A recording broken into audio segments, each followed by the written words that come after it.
Suspense.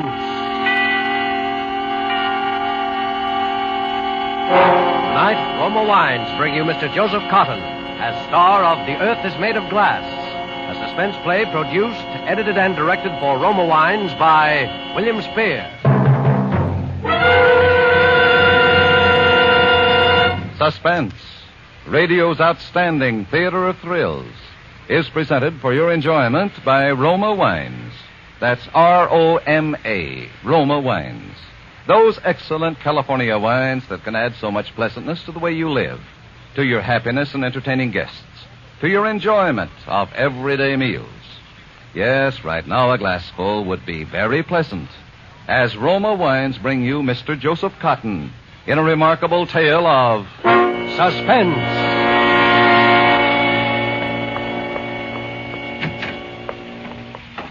Dr. West? Good morning, Miss Adams. Well, there's one bed vacant this morning. I see that 436. Mr. Steele died, 4 a.m. Yes, I was there. Coronary thrombosis. You're not terribly concerned, Dr. West? Why should I be especially concerned? Well, the day nurse, Miss Rosenberg, said that you and Mr. Steele You girls were... gossip too much. Yes, Doctor. But I understand there's no family. What am I going to do with Mr. Steele's things? What things? Well, his overcoat. This parcel was in it, this book. He said it was his journal, and he told Miss Rosenberg you would have it. He said it had important scientific data. Well, give it here. Yes, Doctor. Journal of Richard Thomas Steele. Important scientific data, I'll bet. I still can't figure out what was eating that guy. What he had to say to me that was so darned important. Why do people want to keep diaries? July 26th, not a fruitful day. The weather this morning was heavy, sticky. Lord knows what crazy stuff he's written here.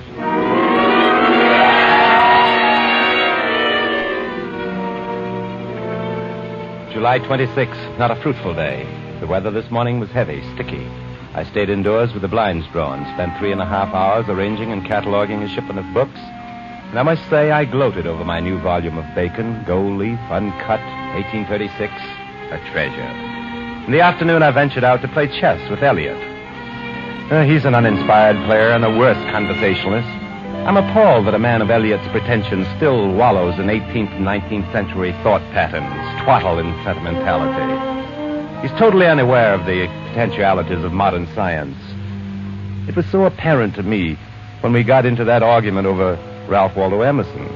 I was thumbing through a volume he had of Emerson's essays, a cheap reprint at that. And I was annoyed by a paragraph in the essay called Compensation.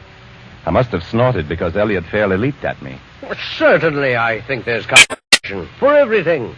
Tit for tat, measure for measure, love for love. Do you contend, Eliot, that no matter what a man does, it comes back to him? One way or another, yes, it does. Then if I do good, I get good back? Yes, I believe that, Richard. And if I commit a crime, I'm of necessity punished? Well, it depends what you mean by punishment. I mean that I will suffer somehow for the evil I do. Isn't that what Emerson says? I want to know what you believe. Well, I believe what he says. Well, I'll read what he says. Discount the poetry, old man. He used lush language. Emerson says, commit a crime and the earth is made of glass. Commit a crime and it seems as if a coat of snow fell on the ground such as reveals in the woods the tracks of every partridge and fox and squirrel and mole. You cannot recall the spoken word. You cannot wipe out the foot track. You cannot draw up the ladder so as to leave no inlet or clue. Some damning circumstance always transpires. The laws and substance of nature, water, snow, wind, gravitation, become penalties to the thief. Well, Eliot? Beautiful, isn't it? You read very well. Don't try to turn me off, Eliot. We're discussing his theory. I don't see how there can be any argument. We know... We know a good deal more than Emerson, you old fellow. Especially about the laws and substances of nature. We've tested the substances, learned control over the laws, the scientific method, Eliot. It cancels out every word your friend Emerson wrote, let's say, in compensation. Oh, the scientific method. I'd like to see it applied to some situations in nature, to human nature. All right, say you commit a murder. Murder, very well, say I do. Well, if you aren't caught by the police, and that can be managed by an intelligent man, you still won't escape. Call it your conscience.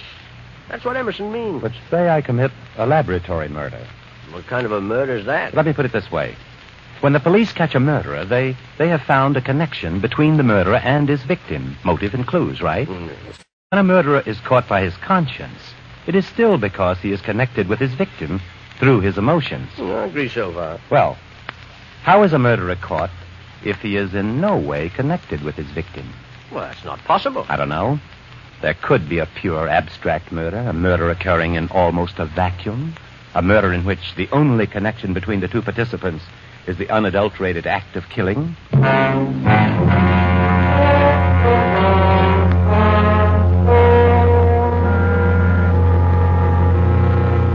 July 28th. The weather continues warm, humidity high. Today I roamed around my library, read a little, thought a great deal. It's odd that I should keep referring back to my conversation with Elliot. Abstract murder, a laboratory murder. I jotted down one or two theoretical points today. It will be an amusing project in such hot weather.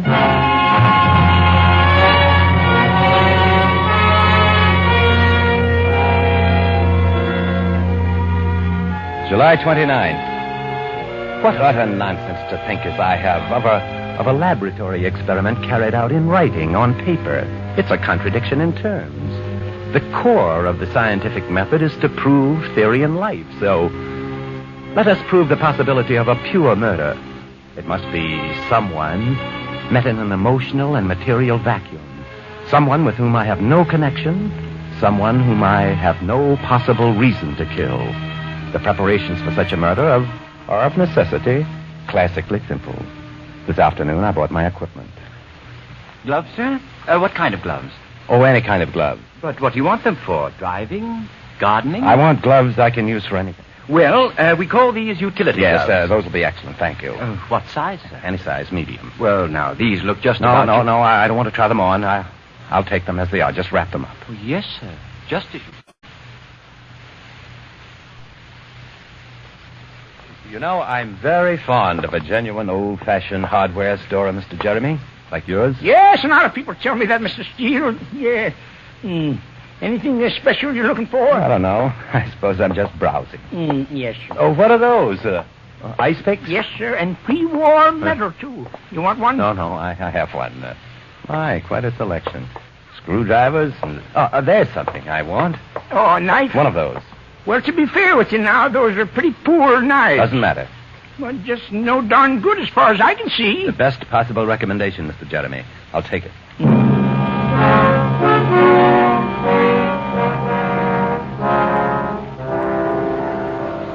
A meaningless knife, all-purpose gloves, knife and gloves new, factory-made, uncontaminated by human association, smelling only of the harsh, impersonal machines which turn them out. My first safeguards against the intrusion of emotion. In a laboratory, this procedure would be called controls. To complete the controls, who would it be? I must never see his or her face. I must never know his or her name, age, occupation, thoughts, or desires. I must come into contact with this victim as casually as though we were blown together by the wind. There can be no selection, no volition on my part except the elementary volition necessary to raise my arm to kill.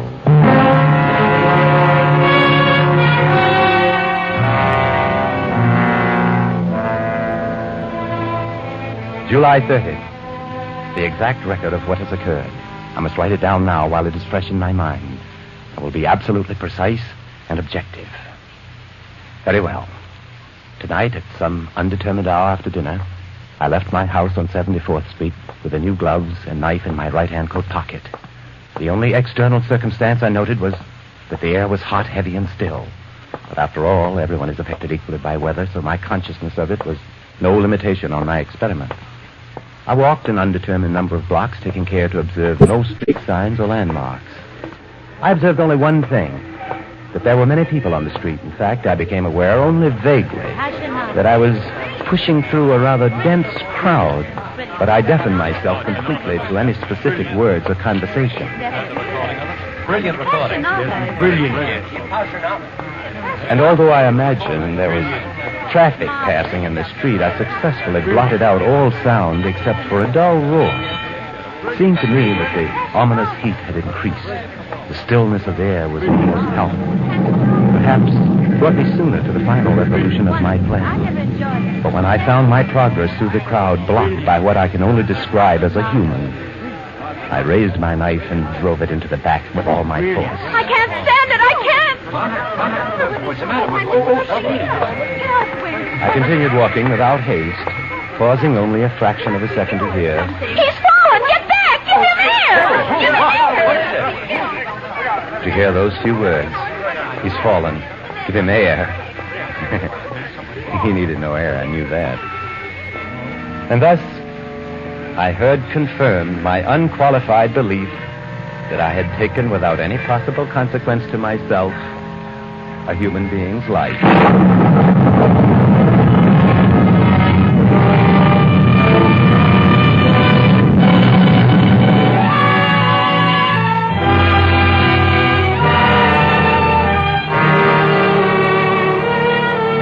For Suspense, Roma Wines are bringing you as star Mr. Joseph Cotton in The Earth is Made of Glass by Sylvia Richards.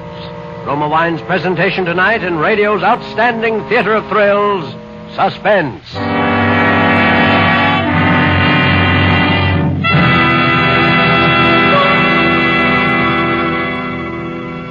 Between the acts of Suspense, this is Truman Bradley for Roma Wines.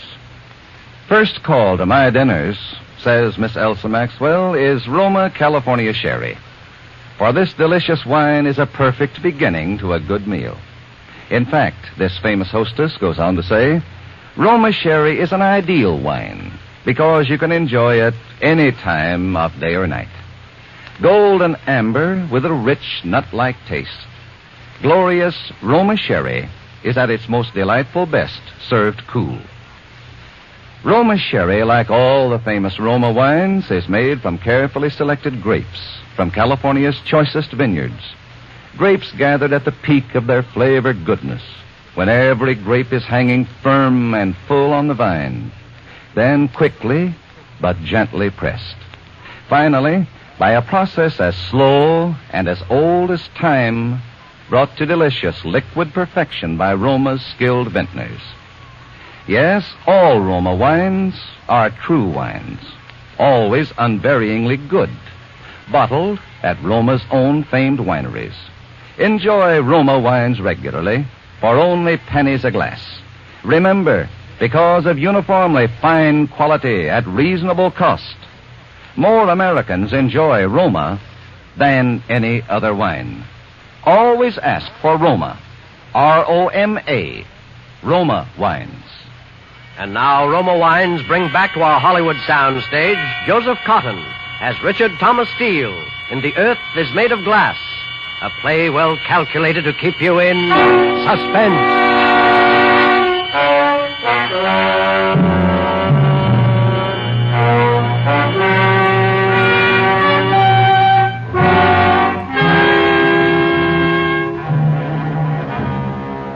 August 1st. I was unable to write my journal yesterday because of the excessive heat. I suffered all day from a headache and a vibration in my ears. I'm writing today only to have on record the final control in my experiment, my laboratory murder. To assure complete ignorance of the identity of my victim, I shall read no newspapers for a period of 2 or 3 weeks, nor hold conversation with anyone apt to be morbidly interested in murders reported in the tabloid press. Compensation. Tut-tut, Mr. Emerson.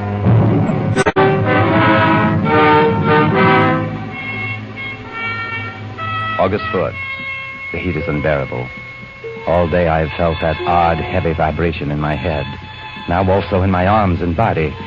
It is almost constant in a 1, 2, 3 rhythm, and sometimes it is a sound as well as a vibration, like the distant sound of the sea.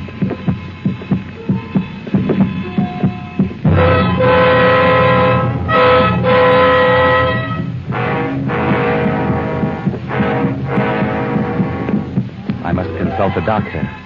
Last night I was kept awake by the throbbing in my head, and toward morning I was subjected to a new agony. Very softly at first, but louder and louder, like voices heard in delirium. My head became filled with an almost hysterical babbling. Brilliant. Brilliant. Brilliant. Appassionata. Appassionata. Appassionata. Brilliant. Brilliant. Brilliant. Appassionata. Appassionata. Appassionata. Brilliant. Brilliant. Brilliant. Appassionata. Appassionata. Brilliant. Brilliant. Brilliant. Appassionata. It was a nightmare. Not for an instant had the voices stopped or even paused. And they seemed to keep time with the reverberation of my heart.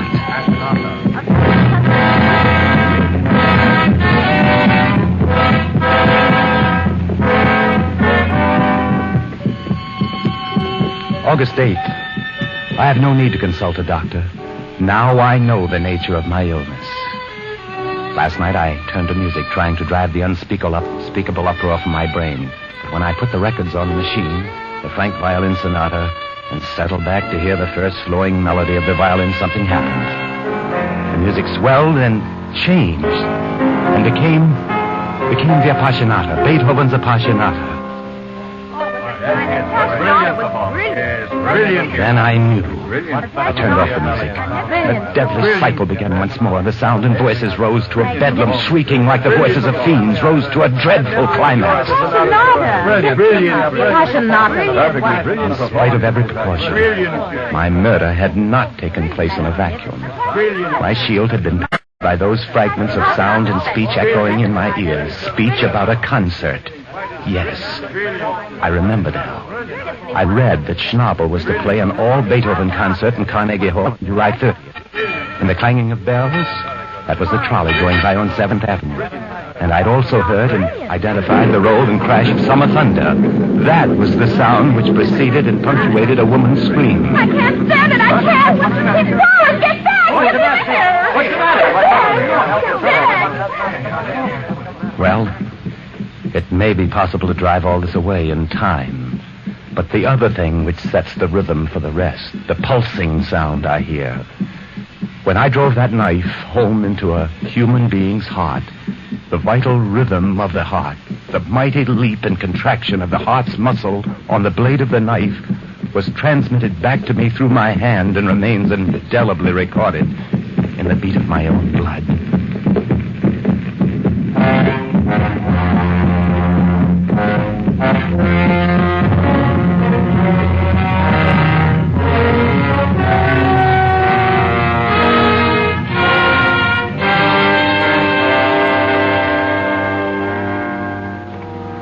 August 11th.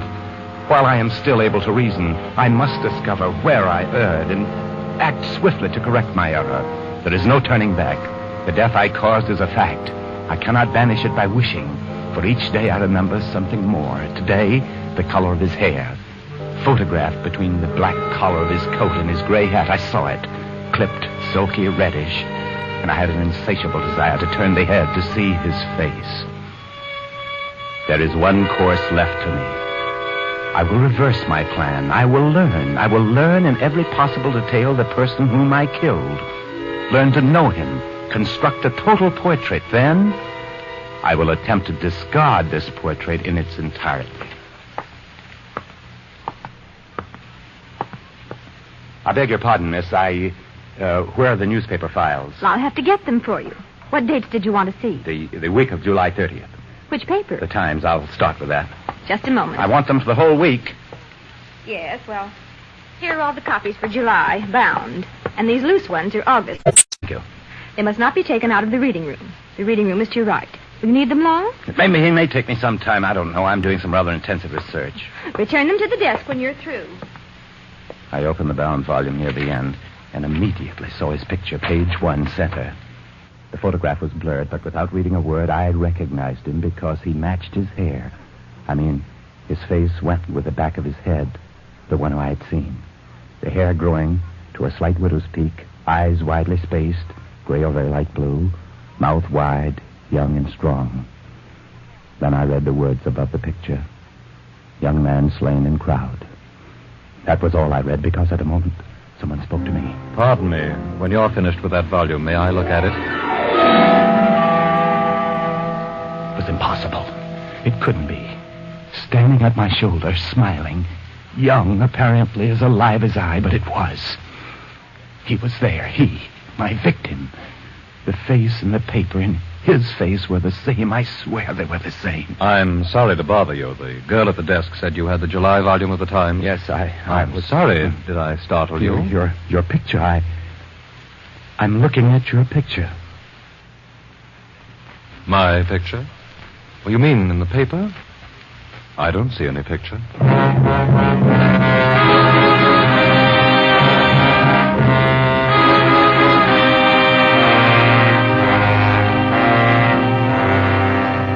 He's dead. I know he's dead. I felt his heart leap like a fish on the point of my knife, then quiver and die. I saw him fall.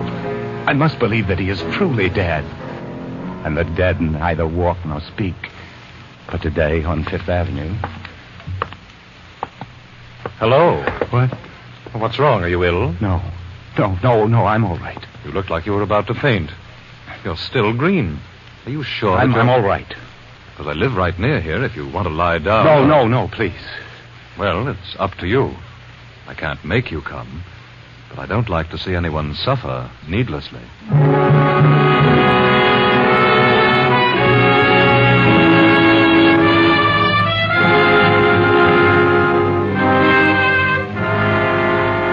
August 20th. He doesn't like to see anyone suffer. Yet because of him, there is not one day, 1 hour when I am free from despair and fear. Yes, I accept him now. The dead do walk and talk. At least one dead man does. Inevitably, if I venture out of my house, he finds me. Today, I started down the subway steps at 53rd Street after I'd looked to make sure he wasn't anywhere nearby. But I'd gone only 3 or 4 steps when I felt my arm jostled and I turned. Pardon. Oh, you again. I'll bet you think I'm haunting you. Please, what do you want? Look, I don't want anything. Let's just call it fate or something. Why don't you let me alone? I'd begun to think that maybe we were both to be spared this. So had I.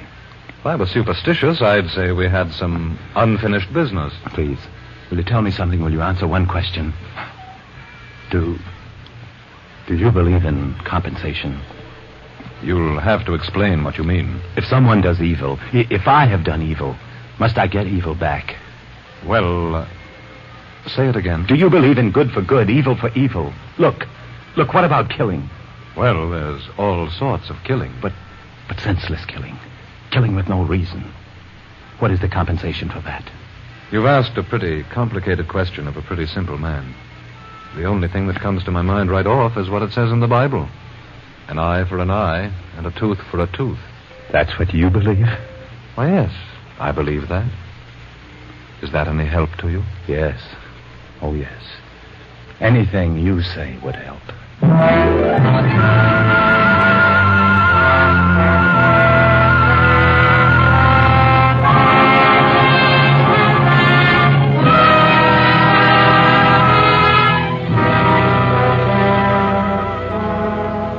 An eye for an eye, a tooth for a tooth, like a man. The price asked by the only one who can ask it. What will you have, quoth God? Pay for it and take it. Well, I'll pay. For I've learned that no event between two human beings can happen in a vacuum. We're all enmeshed, bound together through our blood in a pulsing net. And if one of us does violence to another, he does violence to himself. Very well. This price I am glad to pay. There is no other way.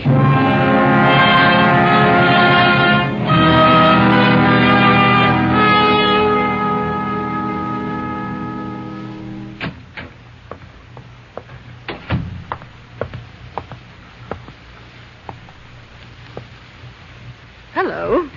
Are you awake, Mr. Steele? Where am I? You're in Washington Hill Hospital.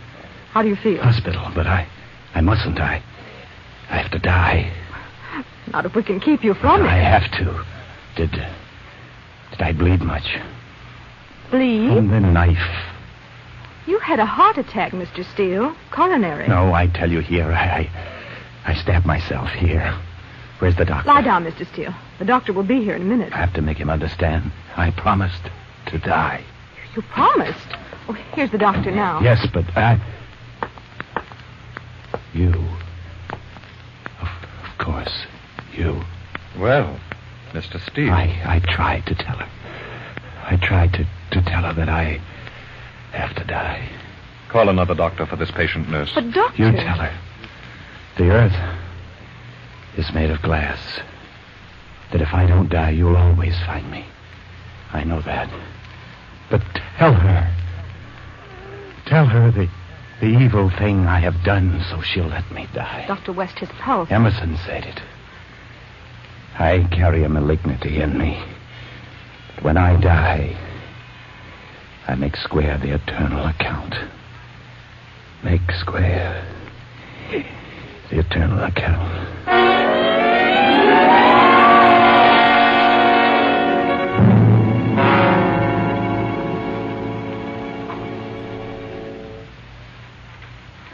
Well, Miss Adams, that's all there is. The Journal of Richard Thomas Steele. Doctor, I don't remember reading of that murder. Do you? No. No, I don't. Who was the man he met? Who was it he thought he'd killed? It was me, You, Dr. West? just as he described it. First in the library, and in the drugstore, near my home, on buses, in the park. I couldn't imagine what was bothering him. But who did he kill?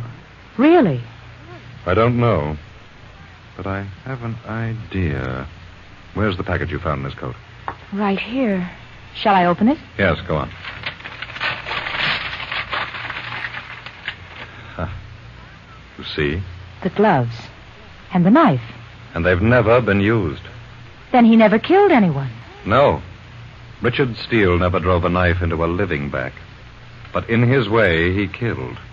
In his mind, he killed.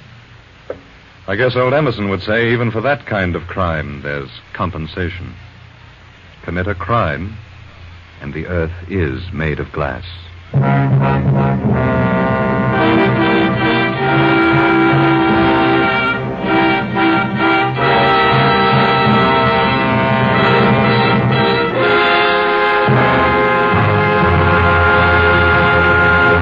Roma Wines have brought you Joseph Cotton as star of The Earth is Made of Glass. Tonight's study in Suspense. This is Truman Bradley for Roma Wines, the sponsor of Suspense. These days, says Miss Elsa Maxwell, world-famous hostess, more and more people serve only one dish for dinner, with a salad and probably a sweet. That's why I'm sure so many more people serve Roma Wines, because Roma Wines add so much to a simple meal.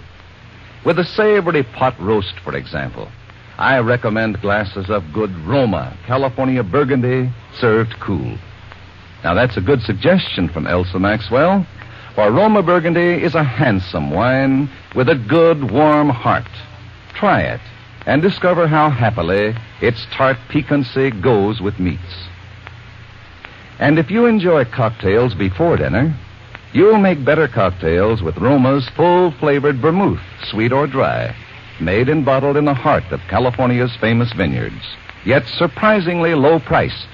Try Roma vermouth soon, won't you? We would like to thank Joseph Cotton for appearing in the place of Clifton Webb, whose illness prevented his being with us this evening. Joseph Cotton appeared through the courtesy of David O. Selznick, producer of Alfred Hitchcock's Spellbound. Next Thursday, you will hear George Murphy in Suspense, radio's outstanding theater of thrills.